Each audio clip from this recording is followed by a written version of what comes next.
네, 오늘 본문 말씀 누가복음 5장 17절에서 20절입니다. 화면 보시고 저와 함께 네 구절의 말씀 합독하여 읽도록 하겠습니다. 시작. 하루는 가르치실 때에 갈릴리의 각 마을과 유대와 예루살렘에서 온 바리새인과 율법 교사들이 앉았는데 병을 고치는 주의 능력이 예수와 함께 하더라. 한 중풍병자들을 사람들이 침상에 메고 와서 예수 앞에 들여놓고자 하였으나 무리 때문에 메고 들어갈 길을 얻지 못한지라. 지붕에 올라가 기와를 벗기고 병자를 침상째 무리 가운데로 예수 앞에 달아내리니 예수께서 그들의 믿음을 보시고 이르시되 이 사람아 내 죄 사함을 받았느니라 하시니. 아멘. 오늘 이 본문 말씀으로 여러분들과 나눌 설교의 제목은 너의 믿음이 나의 믿음, 나의 믿음이 너의 믿음이 되는 공동체 교회라는 제목으로 좀 여러분들과 말씀을 나누기 원합니다. 설교를 전하기 전에 여러분들과 영상을 하나 함께 볼 건데 영상을 보기 전에 먼저 좀 이 배경을 설명해 드리고 영상을 좀 재생하도록 하겠습니다. 저와 개인적인 또 우정관계를 나눈 아주 친한 동생, 친구 목사이면서 또한 우리 HIM 네트워크에 소속된 교회는 아니지만 여러 집회와 여러 사역들을 함께 섬기는 우리의 친구 교회와 같은 부산 금숫교회의 김예찬 목사님이시라는 목사님이 계십니다. 저보다 나이가 조금 어리고 결혼하여서 이제 한 아들을 유산을 한번 겪고 난 이후에 아들을 얻게 됐습니다. 이 아들이 근데 급작스럽게 이제 뇌출혈이 오게 되면서 뇌사 상태에 빠지게 되고 그리고 나서 지난주에 이제 주님의 품으로 가게 되었어요. 이 아이가 이제 140일을 채 못 살고 138일째 이제 생을 마감하고 이 땅에서의 생을 마감하고 주님께로 돌아가게 됩니다. 근데 이 김현찬 목사님과 성을 모르겠네, 지혜 사모님, 이 두 부부가 주님께 감동을 받고 그때 이제 아이가 이제 병원에 가서 이제 입원하고 이제 이 뇌출혈이 나온 것을 알게 되고 했던 것들이 이제 6월절 시즌이었습니다. 이제 부활절 고난 주간에 알게 되고 이제 부활절 며칠 전부터 이제 아이가 뇌사 상태에 빠지게 되고 이러한 일을 겪으면서 그들의 마음 가운데 믿음이 일어나게 돼요. 바로 무엇이냐? 죽은 자를 살리는 부활절이었기 때문에 또 날짜도 죽은 자를 살리는 주님을 신뢰하자. 우리 기도하자. 그리고 나서 온 교회 그리고 또 이 큰숲 교회도 여러 이제 국제적인 사역을 맡아서 함께 사역하는 교회이기 때문에 전 세계 열방에 있는 여러 교회들과 여러 성도님들이 이제 아들 요한이의 그야말로 부활을 위하여 죽은 것에서 살아나는 것을 위하여 금식하고 기도하게 됩니다. 그래서 며칠간 이 아이가 의학적으로는 뇌사 판정을 받았기 때문에 이제 의학적으로는 죽음이라는 판정을 받은 이후에도 한 이틀여의 시간 동안에 온 교회, 온 열방의 성도님들, 목회자들, 저와 같이 이제 친구 목회자들 정말 누구 할 것 없이 이 아이가 다시 죽음에서 살아나기를 기도했습니다. 그러나 이제 부활절 아침이 지나고 이제는 더 이상 이제 아이를 놓아주어야 된다라는 시간이 되어서 그 기도를 마친 이후에 이제 138일째 아이가 태어난 지 138일째가 된 그때에 이제 아이를 주님께로 놓아드리고 주님께 봉헌 예배를 올려드리게 됩니다. 그 봉헌 예배에서 우리 이제 그 아이의 아버지인 김예찬 목사님이 이제 앞으로 나와서 나누는 내용의 비디오인데 우리가 잠시 이 영상을 함께 보시고 말씀 계속 나누도록 하겠습니다. 저와 제 사모의 인생에서 가장 치열하고 가장 절박하며 이해할 수 없는 일들이 폭풍같이 몰아치던 지난 고난주간 몇백만 아니 몇천만 명의 사람들이 요한이를 위하여 기도해 주었습니다. 이 모든 시간을 통과할 수 있었던 것은 저의 믿음이 아닌 여러분들의 믿음 때문이었습니다. 특별히 우리 큰숲 식구들의 24시간 기도 체인과 금식 기도와 교회 곳곳에서 들리는 외침들, 할머니가 잘못했어, 영환아 돌아와, 이 모든 고백들은 아직도 제 마음속에 남아 있습니다. 한 젊은 목사의 아들이 주님 품에 안겼을 때 이렇게도 많은 영적 할머니, 할아버지, 아빠, 엄마, 삼촌, 이모, 형, 누나들이 기도해 주시다니요. 여러분의 기도가 아니었으면 저희 부부는 한 사람의 인생에서 가장 슬픈 일인 자식을 잃은 슬픔 자체에 파묻혔을 것입니다.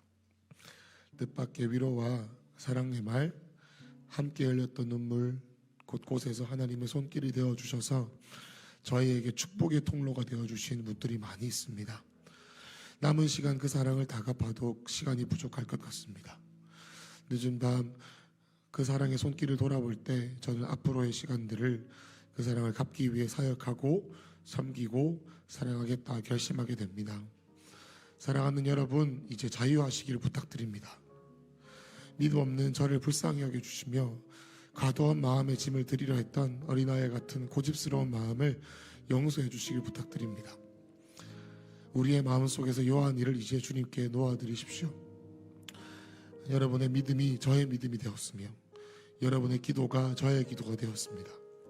그러니 저의 믿음은 우리 모두의 믿음이며 제가 통과한 모든 시간들은 우리가 함께 죽음을 통과한 시간들입니다. 요한이를 임신했을 때 사실 아내에게 줄곧 이 아들이 세례 요한이 될 것이라는 말을 자주 하곤 했습니다.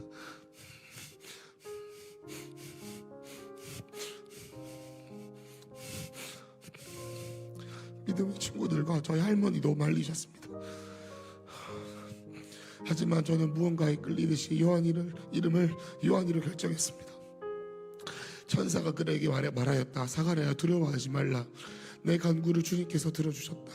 내 아내 엘리사벳에 너의 아들을 줄 것이니 그 이름을 요한이라 하여라. 그 아들은 내게 기쁨과 즐거움이 되고 많은 사람이 그의 출생을 기뻐할 것이다. 그는 주님께서 보시기에 큰 인물이 될 것이다. 그는 포도주와 독한 술을 입에 대지 않을 것이요 어머니 뱃속에 있을 때부터 성령을 충만하게 받을 것이며 이스라엘 자손 가운데 많은 사람을 그들의 주 하나님께로 돌아올 것이다. 그는 또한 엘리야의 심령과 능력을 가지고 주님보다 앞서와서 부모의 마음을 자녀에게로 돌이키게 하고 거역하는 자들을 의인의 지혜의 길로 서게 할 것. 주님을 맞이할 준비가 된 백성을 마련할 것이다. 요한이를 주님께 올려드리는 보응은 예배를 준비하는 지금, 이 말씀을 읽는 지금 이 땅에서 부르심에 성취했고 성취하고 있는 요한이를 느낍니다. 여러분들께 말씀을 보내달라고 제가 요청했을 때 저는 사실 요한이의 생명을 살리기 위해서였습니다. 하지만 하나님의 그 말씀 위로 오히려 요한이의 사명을 감당하게 하셨습니다. 한국의 작은 도시 블루부터 시작해서 중동의 모든 교회에 이르기까지 하나님은 요한이를 통해 교회들을 깨우기 시작하셨습니다. 누구에게는 원래 자신의 믿음에서 죽은 자를 일으키기 원하는 믿음을 위해서 그들의 믿음을 찢고, 어미들에게는 자녀를 양육하는데 하나님을 경외하는 영을 구하고, 아비들에게는 하나님의 아버지의 마음을 주셨습니다. 세례 요한들은 예수님께 사람들을 이끌었습니다. 세례 요한은 사람들을 회개하게 했습니다. 세례 요한들은 아비의 마음을 자녀에게, 자녀의 마음을 아비에게 이끌었습니다. 세례 요한은 나시린으로 정결한 삶을 살았습니다. 세례 요한은 죽은 자를 살렸던 엘리야의 심령과 능력의 통로였습니다. 세례 요한은 주님보다 앞서 주님을 맞이할 백성들을 준비시켰습니다. 요한이가 드려지는 일을 통해 우리는 극단적으로 예수님을 갈망하게 되었습니다. 그 어떤 죄도 허용하지 않는 회개와 높은 수준의 정결함을 이 많은 이들의 삶에 이끌어냈습니다. 열방의 교회의 아비들이 마음을 자녀에게로 돌이켰습니다. 요한이는 행위로 죄 한 번 짓지 못한 아이였습니다. 우리 모두의 믿음을 죽은 자를 일으키는 믿음으로 찢었습니다. 마지막 때 주님의 재림을 맞이할 모든 사람들을 만지기 시작했습니다. 140일도 살지 않은 요한이가 34년의 산조와 30년의 산 지혜사모보다 더 많은 일을 했습니다. 부모에게 있어서 가장 영광스러운 일이 있다면 그것은 나의 자녀가 그들의 삶을 향한 하나님의 부르심을 이루는 것보다 더 중요한 일은 없을 것입니다. 아버지 하나님께서는 아들이신 예수가 그 부르심을 이루시고 주의 보좌 옆에 앉으셨을 때 얼마나 자랑스러우셨을까요? 얼마나 사랑스러우셨을까요? 저는 제 아들이 정말 자랑스럽습니다. 저는 주님께서 이런 아들을 저에게 주셔서 감사합니다. 말씀을 보내어 주셔서 정말 감사합니다. 저희 아들이 이 땅에 살 일을 이루기 위해 말씀을 보내어 주셔서 감사합니다. 세례 요한은 주님이 오실 길을 예비했으니 이제 예수님의 시대가 우리 교회와 부산 땅과 열방에 펼쳐질 것입니다. 우리 공동체와 나의 도시 대한민국의 일반 가운데 요한의 씨앗 되어짐을 통해 주님의 다시 오심을 준비하는 신호탄이 울릴 것을 선포합니다. 이제 저는 요한이가 저에게 남겨주는 유업을 받아 이전과 같지 않은 삶을 살 것입니다. 요한이가 우리에게 해준 사역, 이끌려지는 예수님께 나의 위치에서 내려가지 않고 주님을 경외하는 마음을 절대 잊지 않고 죄 짓지 않겠습니다. 죽은 자를 일으키는 믿음으로 마지막 때 살아내겠습니다. 요한이처럼 주님을 맞이할 사람들을 계시록에 있는 두 증인과 같은 부흥의 세대로 준비시키겠습니다. 아직 저희 부부는 이 슬픔의 무게를 온전히 경험해보지 못해 시간이 갈수록 아마 깊이는 더해질 거라 믿습니다. 하지만 그 시간을 통과할 때 여러분과 함께 슬픔을 나누기 원하니 함께 울어주시길 부탁합니다. 다시 한번 믿음과 사랑으로 저희 가정과 함께 서주신 모든 분들께 감사드리고 저희 아들을 향한 말씀대로 일하셔서 하늘에서 이루어진 그 뜻을 남김없이 오롯이 완전히 이 땅에 이루어주신 하나님께 모든 감사와 존귀와 영광을 드립니다. 마지막으로 제가 말하겠습니다. 요한아, 우리에게 와줘서 고마워. 자격 없고 미숙한 부모였던 우리에게 와줘서 고마워. 벌써부터 보고 싶은 요한아, 그곳은 어떻니? 예수님은 어떤 분이시니? 세례 요한을 만나보니 어떻니? 너처럼 귀엽고 사랑스러운 분이셨니? 나의 아들 요한아, 넌 우리에게 너무 과분한 아들이었어. 천사보다 아름다운 아이다. 요한아, 너는 이 세상에 있는 모든 생물체 중에 가장 귀여운 걸 아니? 너의 삶을 깨뜨려 주님의 뜻을 이루어줘서 고마워. 거만하고 죄뿐이던 아빠의 인생에 가장 위대한 업적이 되어줘서 고마워.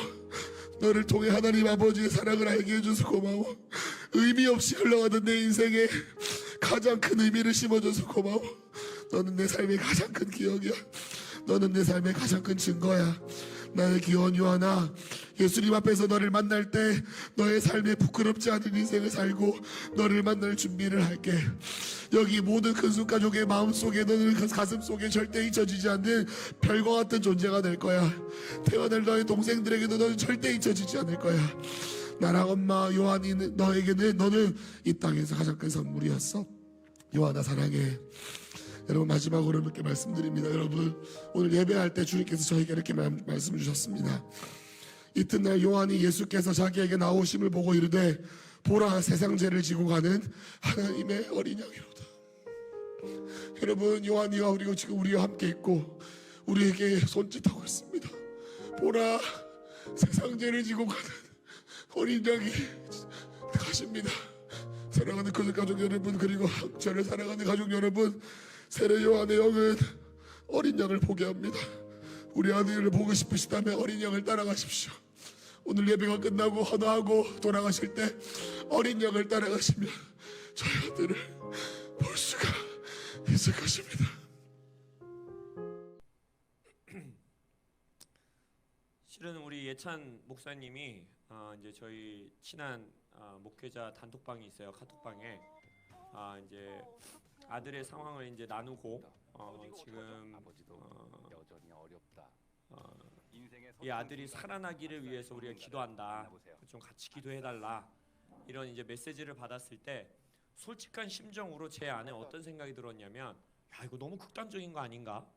아니, 의학적으로 이렇게 판명이 났으면 그걸 놓아주고 그렇게 해야 되는 거 아닌가? 라는 생각이 가장 먼저 올라왔어요.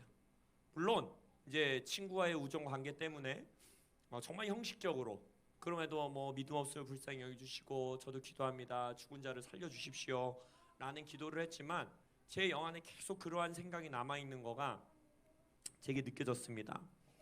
그러면서 부활 주일 전날 주님께서 가만히 있는 이제 그냥 좀 이렇게 말씀 준비하고 쉬고 있는 저에게 이렇게 질문하시는 거예요. 세미한 음성으로 너는 지금 뭘 믿고 있느냐? 라는 질문하시는 거예요. 너는 무엇을 믿고 있느냐? 라는 질문하십니다. 내가 마지막 때에 예수 다시 오실 길을 준비하는 세대를 일으키겠다 하고 성경에서 말하고 있는 것처럼 병자를 치유하고 죽은 자를 살리고 귀신을 내어 쫓는 그러한 교회, 그러한 제자들을 일으키겠다라고 고백하고 있는 목회자인 나에게 예찬 목사님이 저 영상에서 고백했던 것처럼 이 요한이의 이 죽음의 시간을 통하여서 저의 안에 있는 그러한 죄악이죠. 그게 죄악된 마음이 드러나는 거예요. 나는 진정 내가 말하는 것을 믿고 있는가?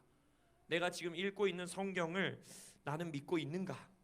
나의 지금 삶의 라이프 스타일이 내가 믿고 있다라고 외치는 것을 행하고 살아내고 있는가? 라는 질문과 씨름을 하게 하는 시간이었습니다. 그러면서 제가 부활 이제 주일날 이제 그 전날이죠. 부활 주일이 지난 월요일이었군요. 월요일날 이제 요한이를 놓아주고 봉헌 예배를 드리겠다라는 이제 연락을 예찬 목사님에게 이제 받게 됩니다. 그리고 나서 제가 이제 교회에 와서 사무실에 와서 저 영상을 봤어요. 봉헌 예배를 올려드리는 영상에서 저 부분을 보게 되면서 그때 제 안에서 영 안에서 떠올랐던 문장이 그거였어요. 요한이의 믿음이 나의 믿음이 되었구나. 그의 믿음이 나의 믿음이 되었구나. 우리 예찬 목사님이 고백했던 것처럼 여러분들의 믿음이 나의 믿음이 되고 나의 믿음이 여러분들의 믿음이 되었습니다라는 고백이 제 안에 진심으로 느껴지고 전달되기 시작됐습니다. 그러면서 이 본문 말씀을 하나님께서 저에게 펴게 하셨어요. 예수께서 그들의 믿음을 보시고 중풍병자에게 말씀하십니다. 너의 죄가 사하여졌다. 너의 죄가 용서받았다라고 말씀하십니다.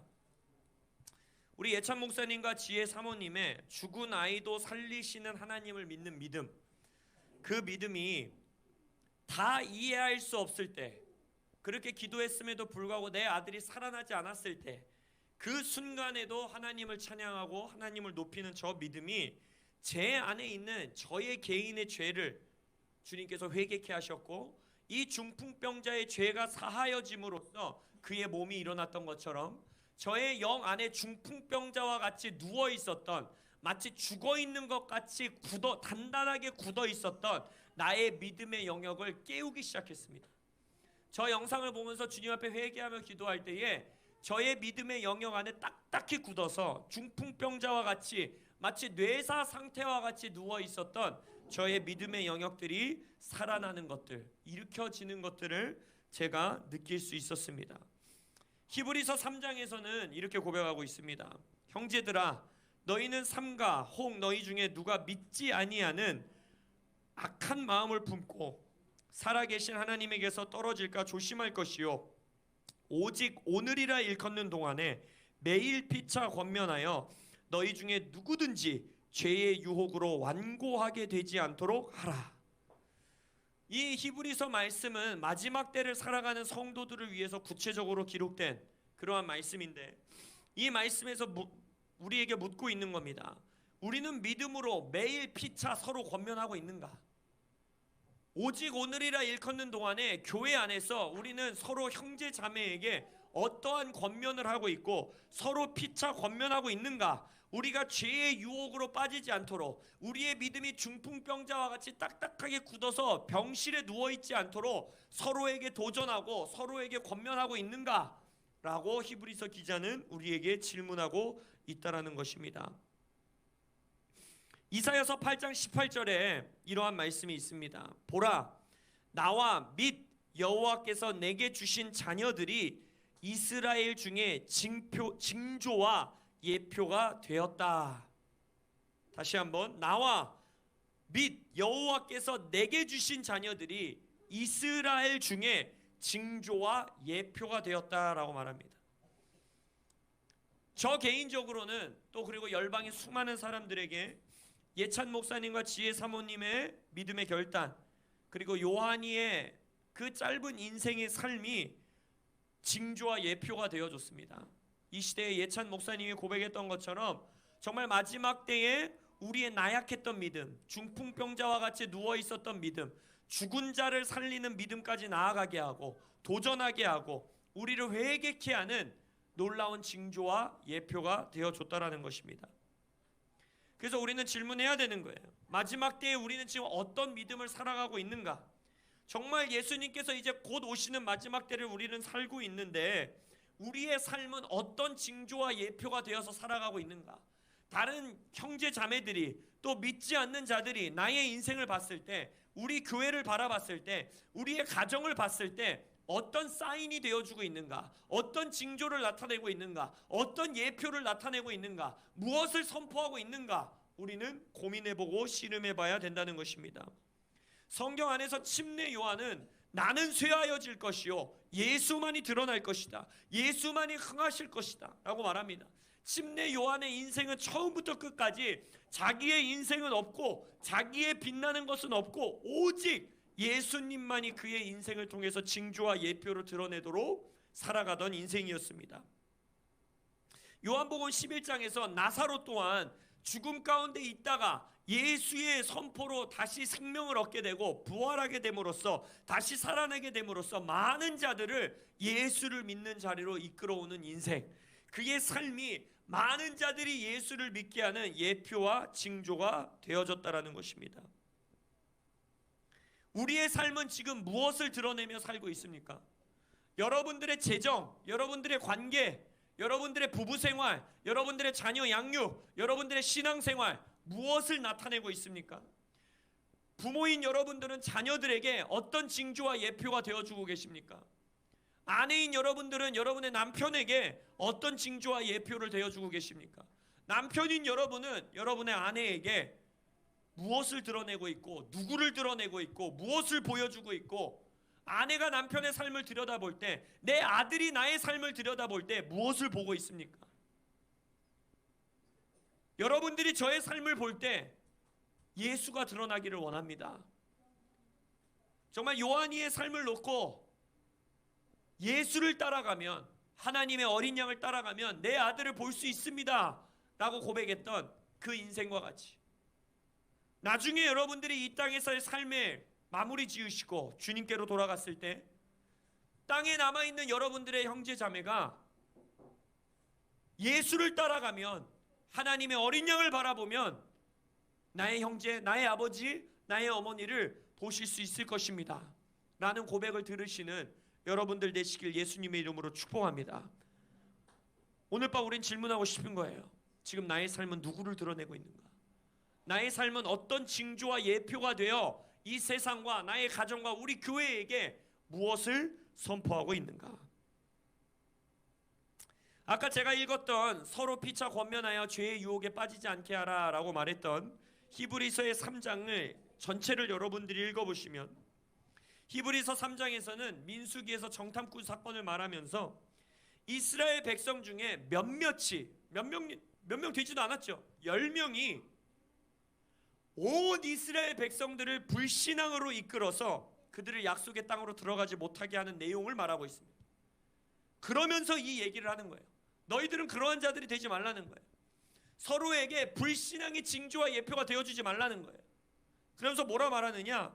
너희들은 불신앙을 전해주는 징조와 예표가 아니라 오늘이라 일컫는 동안에 서로 피차 권면하여서 영원한 안식, 하나님의 약속의 땅에 함께 들어갈 수 있도록 서로 권면해라. 서로 붙들어줘라. 죄를 책망해줘라.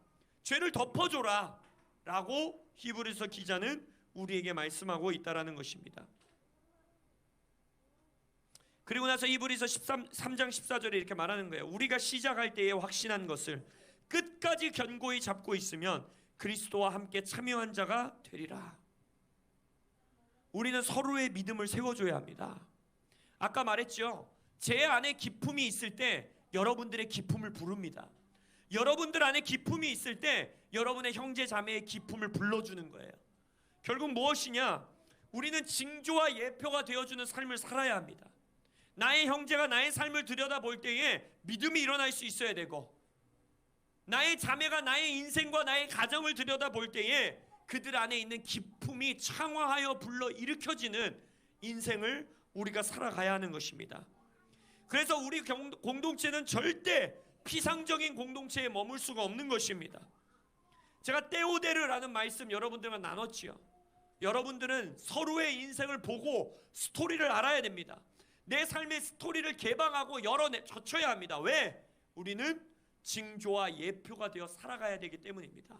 나의 믿음이 너의 믿음이 되어야 되고 너의 믿음이 나의 믿음이 되어야 되기 때문에 그들의 믿음을 보고 중풍병자를 일으켰던 것처럼 여러분들이 저의 믿음을 보고 중풍병자와 같이 누워있었던 믿음이 일어나야 되며, 제가 여러분들의 믿음을 보고 제 안에 여전히 중풍병자와 같이 누워있는 죄인된 영역, 예수님이 말했죠. 너의 죄가 사함을 받았다.